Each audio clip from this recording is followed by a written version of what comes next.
속눈썹 강조는 보통 눈을 더 커 보이고 화려하게 보이기 위해 하는데요. 유독 속눈썹을 하면 눈이 더 답답해 보이고 어색해 보인다는 분들이 계세요. 오늘은 그 이유를 분석해 보겠습니다. 첫째, 중안부가 상대적으로 긴 유형은 속눈썹 강조가 어울리지 않는데요. 우선 유나님의 얼굴 비율을 살펴보면 얼굴 중안부가 상대적으로 긴 유형이세요. 눈과 코를 이어주는 삼각존에서 너비 대비 길이가 길 때 우리는 중안부가 길다고 느끼게 됩니다. 그런데 여기서 속눈썹을 세로로 강조하게 되면 어떻게 될까요? 중안부가 긴 유형은 눈과 코 사이를 좁히는 것이 중요한데 속눈썹을 강조하게 되면 눈의 위치가 상대적으로 더 위로 확장이 되면서 눈과 코의 거리가 더 멀어지게 되는 거죠. 그래서 중안부가 긴 경우에는 속눈썹 강조로 눈 위쪽을 강조하기보다는 눈 언더를 강조하는 편을 더 추천드리는데요.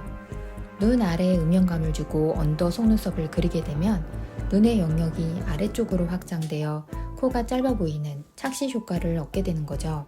둘째, 눈이 세로로 긴 편이신 분들도 쌍꺼풀 강조가 안 어울릴 수 있어요. 눈이 세로로 길어 동그랗다면 좌우로 확장해야지 위아래로 확장하면 더 어색하겠죠. 다만 눈에 아이라인을 그려서 가로로 길게 만들면 눈의 길이가 길어졌으니 상하로 눈을 확장시키는 속눈썹 강조도 충분히 들어갈 수 있습니다.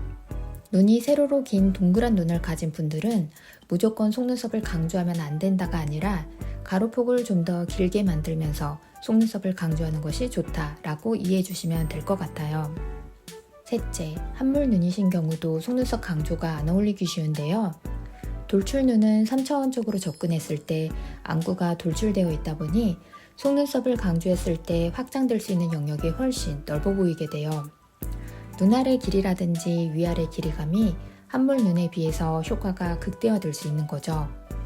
그런데 한물 눈은 눈이 들어가 있다 보니 위아래 혹은 가로 길이로 확장되는 느낌이 좀 적어지게 됩니다.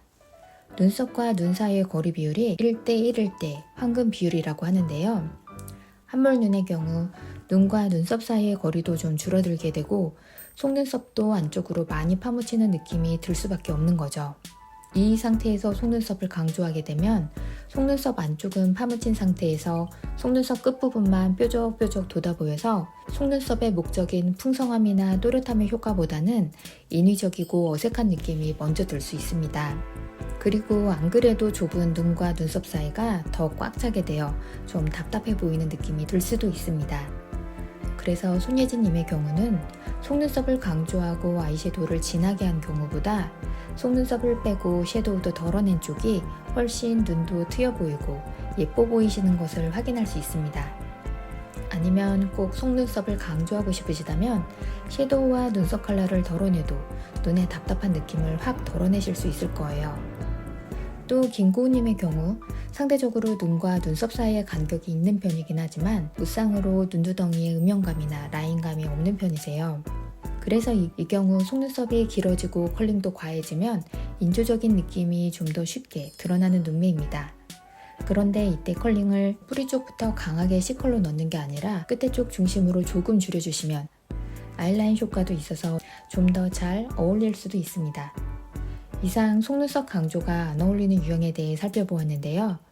오늘 영상에 나온 안 어울리는 유형이라고 난 속눈썹을 강조하면 안 돼 라고 생각하시기보다는 내 얼굴을 보완하는 방안과 함께 적용하시면 내가 생각했던 예쁜 눈 메이크업을 완성하실 수 있을 거예요. 이상입니다.